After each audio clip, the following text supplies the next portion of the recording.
Sir Jim Ratcliffe dan juga Sheikh Jassim Al-Thani telah pun membuatkan penawaran rasmi untuk dapatkan Manchester United. So, siapakah yang layak untuk mendapatkan Manchester United?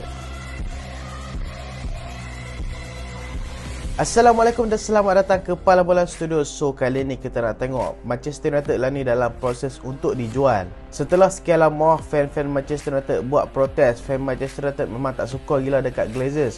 Bukan saja fan Manchester United dekat Britain, tapi fan Manchester United dekat seluruh dunia semua tak sukakan Glazers. Dan akhirnya selepas 17 tahun memegang Manchester United, keluarga Glazers telah mengumumkan yang mereka ni akan menjual kelab Manchester United.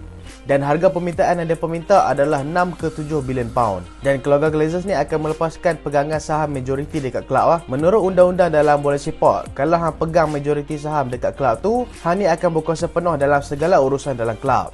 Dan setelah sekian lama, Glazers akhirnya nak lepaskan Manchester United. Glazers beli Manchester United pada tahun 2005 dengan nilai 790 juta pound. Dan sejak beli pasukan Manchester United, Glazers ni memang gunakan United ni macam binatang ternakan. Dia gunakan United ni untuk perah mereka, untuk dapatkan duit mereka. Dan ada dua faktor besar sebab apa fan Manchester United tak sukakan Glazers.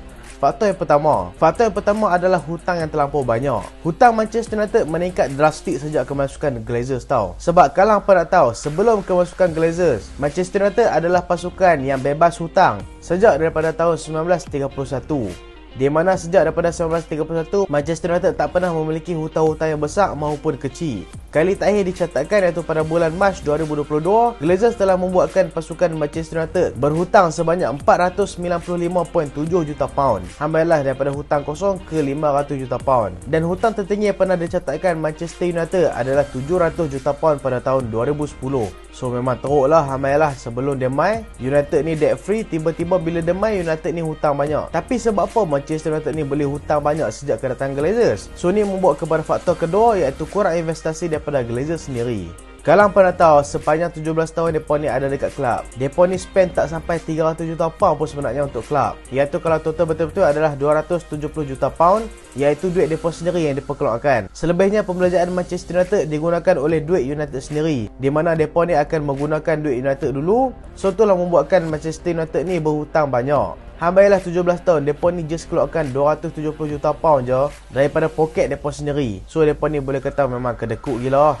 Memanglah 270 juta pound tu banyak, tapi kalau kita nak tengok untuk Manchester United, boleh kata sikit sangat lah. So pada tahun ni, Glazers telah mengumumkan untuk jual pasukan Manchester United. Ada beberapa calon besar untuk dapatkan dia, termasuk syarikat gergasi seperti Amazon dan juga syarikat gergasi telekomunikasi seperti Apple.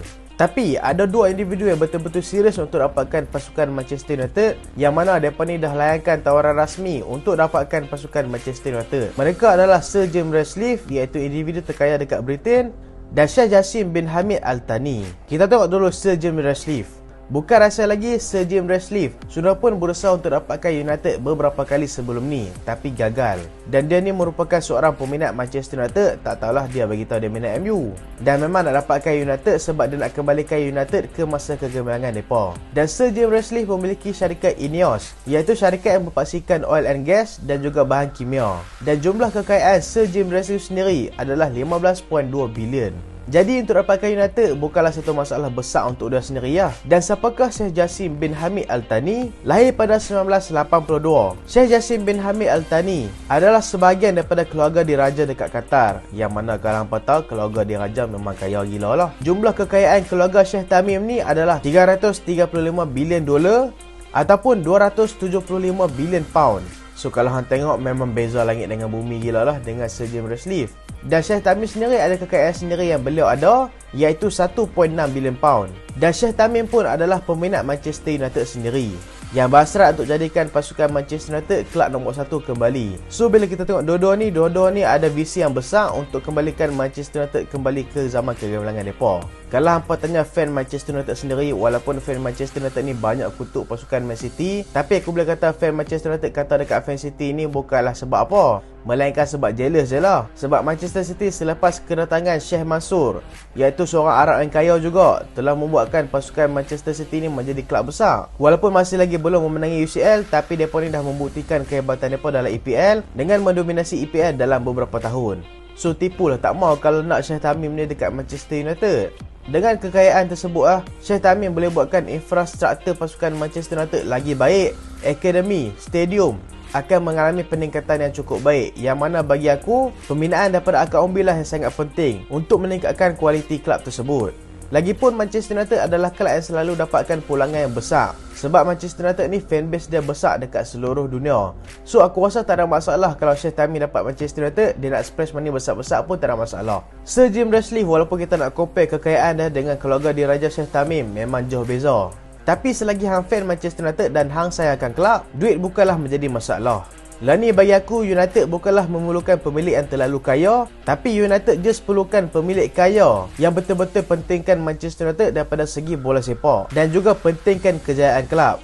Bisnes memanglah bisnes mat, tapi janganlah terlalu bisnes sangat macam Glazers tu. Luis Van Gaal sampai labelkan Manchester United ni sebagai kelab komersial, sebab Manchester United memang banyak gila buat komersial dan mengabaikan bola sepak yang sepatutnya diberikan perhatian sebenar. Dan macam aku kata tadi, kedua-duanya telah melayangkan penawaran rasmi. Sir Jim Ratcliffe just nak dapatkan majoriti saham dekat kelab untuk bagi kuasa penuh dekat dia untuk memiliki kelab. Tapi Syekh Tamim ni nak dapatkan 100% share daripada kelab, membuatkan dia dapat penguasaan penuh dan memegang saham penuh dekat Manchester United. Bagi aku ni adalah salah satu benda yang menarik yang kemungkinan akan buatkan Manchester United menjadi kelab yang kuat di masa depan.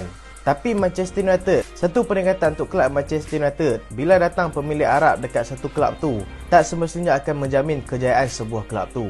Kita akui ada pasukan seperti Paris Saint-Germain dan juga pasukan Manchester City yang boleh dikatakan berjaya lah ni untuk conquer dekat liga utama mereka. Dan kita ada juga pasukan Newcastle yang sedang meningkat naik, walaupun baru je didapatkan daripada Sheikh Salman. Tapi ada juga kelab yang semakin buruk selepas dapat daripada pemilik Arab Saudi. Contohnya adalah pemilik daripada pasukan Everton, iaitu Farhad Moshiri.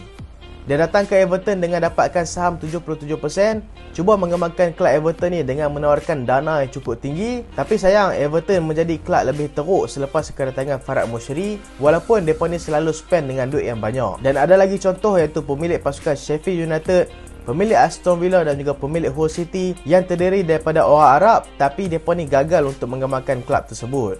Dan kita nak senang contoh, bak kata TMJ, ada duit banyak pun kalau tak ada otak tak guna juga. So yang paling penting bukanlah kaya, yang paling penting adalah cara menguruskan kekayaan. So itulah video setakat lah ni. Hampa sebagai fan bola sepak ataupun sebagai fan Manchester United sendiri, hampa ni nakkan Syekh Tamim ataupun Sir Jim Ratcliffe? Hampa komen kat bawah. Dan EPL review insya-Allah kita akan review esok. Kita tunggu semua game jalan dulu. Dan terima kasih sebab tonton sampai habis. Jangan lupa like, jangan lupa share, jangan lupa subscribe. Aku Solehan. Assalamualaikum.